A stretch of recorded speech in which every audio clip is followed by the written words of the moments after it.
Thanks for coming out. I'll wrap up the Ohio game. It seems like forever, but Tuesday night football was good for the Falcons this year.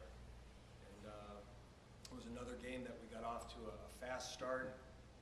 We executed really well on offense. We made big plays early.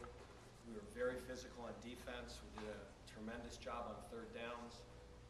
We were 14 of 16 on third downs, which was an awesome effort. And special teams stepped up too. I thought special teams played well. Stopping the fake punt early in the game was a big play that led to a touchdown. Brian Schmeinebusch punted the ball well, and overall it was a really good effort. Proud of the way we came out. And now we've moved on to Eastern Michigan. Eastern Michigan, in my opinion, is a team that their personnel is certainly much better than their record.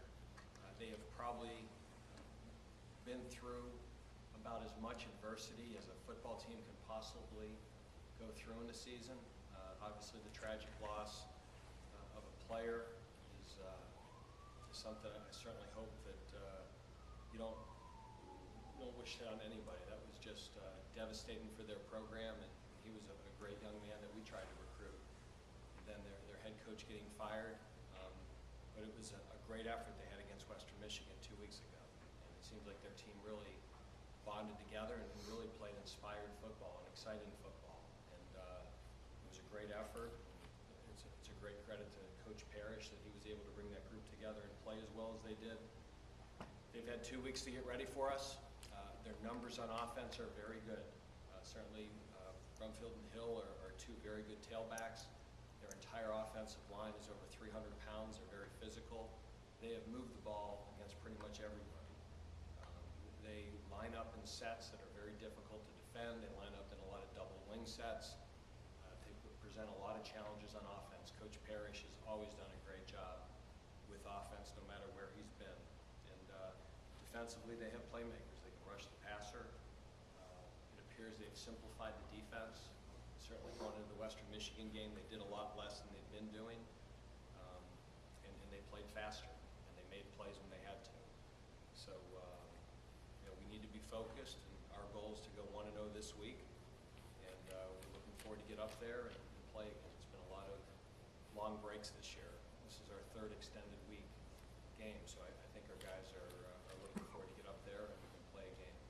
It's so easy to look past this game to the biggie at Buffalo. And as a coach, you're probably trying to keep a handle on everybody's emotions and make sure they're prepared. From hearing you talk up Eastern Michigan, it sounds like you're doing the same thing with them, but are you concerned about that at all?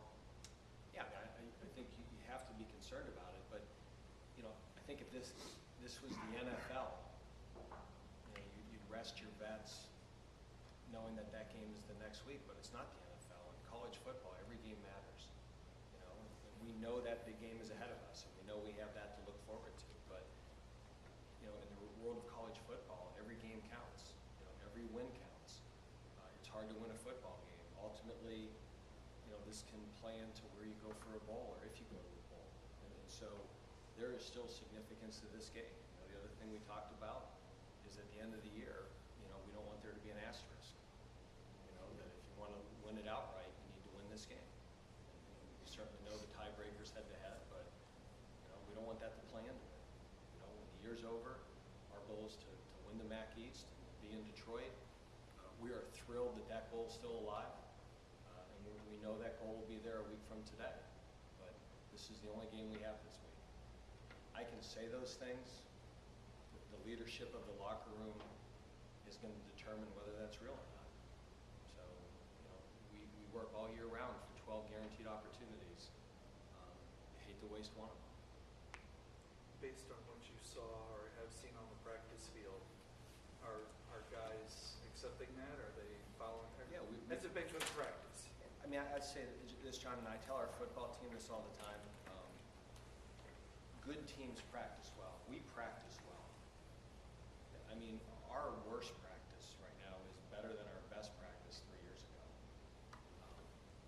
We have a mature football team. We have 18 seniors.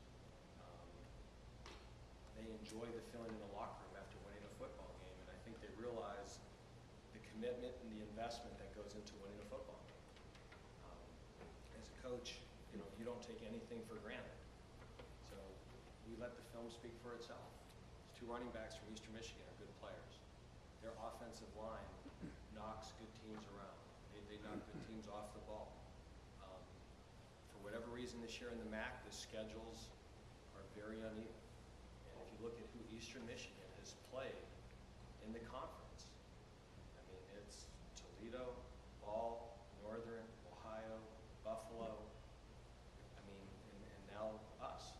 So it wasn't, they've played teams in our conference that have good records that we respect. They've played Rutgers, they've played Penn State, okay, so that they've had a challenging schedule. And we played them last year, and it's a lot of the same players, and we pulled that game out late, but that was not an easy football game for us a year ago. We struggled moving the ball against them, we struggled scoring points, we had to use a trick play to go up, and that certainly was not an easy game for us last year. And it's a lot of the same players, so again, it is what it is. We're preparing the team for Eastern. I believe our leadership has us focused. You hope when they leave this building that their focus is there. I have confidence it is. We have not had a problem, I don't think, getting ready and getting focused for football games this year. The Toledo Eastern game was the first time Brogan Roback had any sustained playing time, and he played another game after that. Have you watched enough film on him? How has he progressed as a quarterback, given a little more experience? Well, I mean, I watched, certainly he doesn't have a lot of film out there, but we recruited him. He was a good player. We saw him play in high school and watched film on him. He was a talented young man. So, and having 2 weeks to get ready for us is only going to help him. You know, that's, when you get an extra week to get ready for a team, it helps. And I think they won against Western. I'm sure it's a big mood lifter there. They then got some rest. They got extra time to prepare for us.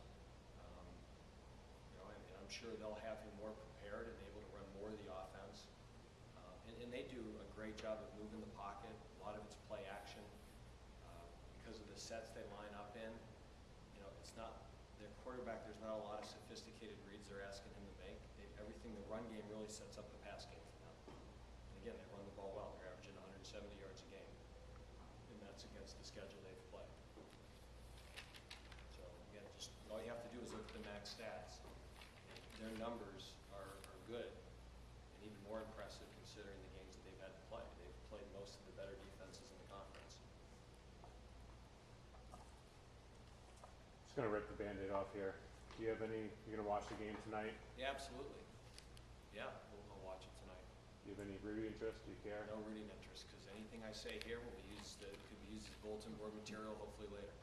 So we want to be in that game. You know, we hope that it's Bowling Green that plays the winner of that game tonight. So we want to be there. Thank Sorry, you. I didn't take the bait. No, that was perfect. More than enough. Going back to the OU game for a second, you mentioned that punt early, and do you think it was a fake punt, or Yeah, was it was a fake punt. Okay. Yeah, I mean, if you look at the motions and the shifts and everything they did leading up to the fake punt, it was clearly designed that they thought block was coming and that we were going to come off the short edge. So the fake was, you know, off the back edge, we were bringing that guy flat to try to block it. And we did that the first one, and we almost got it. And so that, I'm sure, was their answer. And we had prepared our guys for a fake just because of last year's game. We were able to get pressure last year, and that was a big factor in the game. And we figured that they might try to execute a fake early. So we were very, we probably overcoached that during the week. But it was still a very good play by, you can coach that stuff, you can make them aware of it, but then you go out there and you try to block it to make sure guys' eyes are in the right place. Travis Green did a heck of a job, and Terrence Bush stepped up and made a good play. And again, there's lots of times that you rep things like that over and over, and then game day doesn't get executed. But again, credit to Travis and Terrence for having their eyes where they should be. And there was a couple guys, their job is to secure the punt, to make sure they see the ball kicked. And fortunately, they did their job. Will you talk a little bit about this team's work in the red zone? I know that you were making it a priority in the spring to be more productive, both offense and defense, but Our red zone numbers on both sides of the ball are good. But you know, what Coach routine is it's constantly plugging holes. You know, that you look at what you do well and what you don't do well. And, you know, 4 years ago, we were one of the worst rushing teams in the country. So we made it a big emphasis from 10 to 11 to run the football better. And we doubled our run numbers, and they've continually increased. And as much as we were pleased with last season of winning 8 games and getting back to a bowl, you look at the things that held you back from being a better football team. And the thing that stuck out like a sore thumb was our lack of points in the red zone on offense. Part of that was certainly related to missing field goals. But secondly, we didn't score enough touchdowns. And for all the things we did well on defense last year, we were not a great red zone defense. And so when you plan a spring practice, and we really do this, you try to proportion things. You figure out what percentage of the game is played in the red zone, what percentage of the game is third down, what percentage of the game is second and off schedule. And you try to practice those things in proportion to the way they come up. Well, last spring in fall camp, we threw out that with the red zone. We worked red zone ad nauseum because that was an area that we weren't good at. And you know, I'd like to think it's helped. You know, maybe we'd be better anyways. Maybe the fact that Travis Green makes people miss and Matt Johnson makes plays down there, and Sean Joplin's having a good year, maybe we'd be better anyways. But we certainly have devoted a lot more time to that than we ever have in the past, and we'll continue to do so. One name that you didn't mention in that mix is William Houston. Will you talk about his impact? And also, what's the story? How did he get here?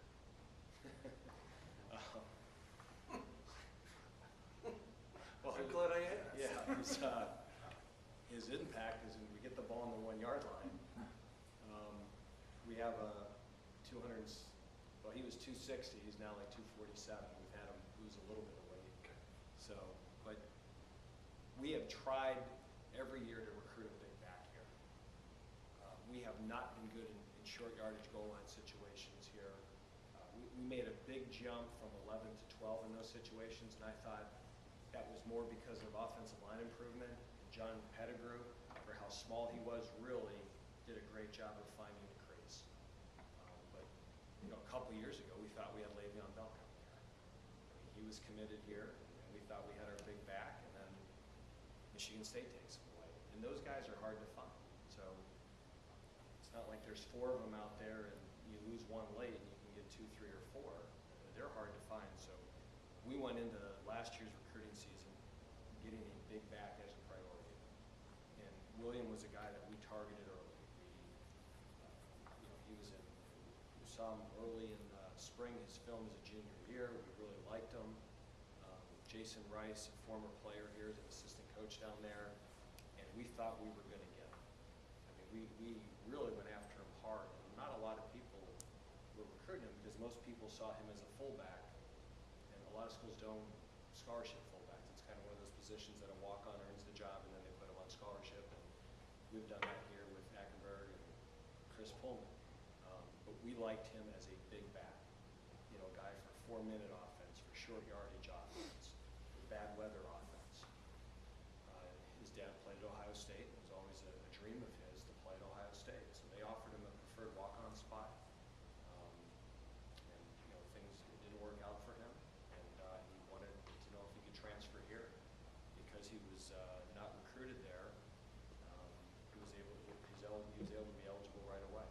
So it's amazing. It throws the whole summer training thing out the window. You know, I just laugh at it. You know, Travis would go up and down the field. He goes in there for one play and scores a touchdown. So those other guys just shake their heads. But he's really good. And he's strong and he's physical. And you know, the plan certainly as we move on here is to get him more involved with the offense. But in his very limited role, he's been real good for us this year.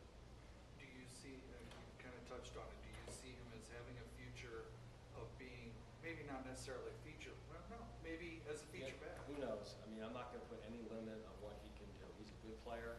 He got here halfway through the summer. We tried to carve out a role for him that we thought he could be very effective with. You know, I don't know if he even knows the whole offense yet. I think the spring for him is going to be important. You know, we lose Alex Baer and Tyler Beck, and Chris Pullman will be a senior, so we're starting to cross-train him a little bit at those positions. give him reps there. But who knows? I mean, the thing that you haven't seen from him, he's got really good ball skills. He catches the ball really well for a guy his size. So he's certainly a guy that, depending on how hard he works and how well he practices, yeah, certainly his role, we'd like to increase it.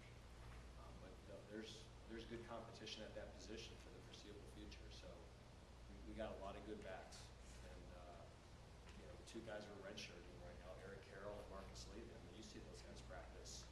Those guys, they're good players too. So I'm really excited about where we are at tailback. The challenge is going to be keeping them all here. Will you talk a little bit about the defense in the red zone? The offensive differences are fairly obvious. What's been the difference this year defensively in the red zone? Well, I think we've simplified things a little bit down there. I think Coach Elko, and he does a great job in a lot of respects, but I think he does a great job of figuring out what a player does well. The problem in the red zone defensively is the field shrinks, and what you do down there coverage-wise, because you don't have to worry about the post balls, and that's a decision that every defensive coordinator makes, is what's going to be your coverage philosophy down there. And we've kind of settled into what we do down there, and the kids execute it better, and I think it also helps when you have three seniors in the secondary. It helps when you have a senior Paul Swan, when you have DJ Lynch, when you have guys that play. Because down there in the red zone, a lot of people, they're going to flood zones, and they're going to run little rub routes and pick routes against man, and being able to pass that stuff off and recognize it takes a lot of time. So number one, we've practiced it a lot more. And secondly, we've got older, more experienced kids that I think get a better feel for how we're going to be attacked down there.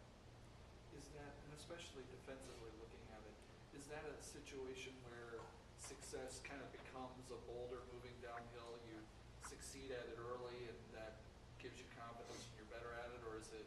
I don't know. I just think it's a game-to-game deal. I mean, down there you got to be able to cover people.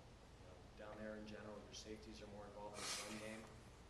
You've got to be able to win matchups one-on-one on the outside. And, I think this is as good of a corner situation as we've had. Certainly Cam Truss and Aaron Foster is the best pair or combination of corners we've had in my 5 years here. So, is it something we're doing coverage-wise, pressure-wise, front-wise? I think our players are better. I think it's as simple as that. Down there, you've got to be able to cover on the outside. And those guys have done a better job covering this year than we have in the past. They're improved and better players. And so a lot of those red zone shots and those fades, I think we're doing a better job defending that. And we're doing a better job of passing off all the combination and crossing routes that you usually get down there. Anything else for Coach? All right, thanks for coming out.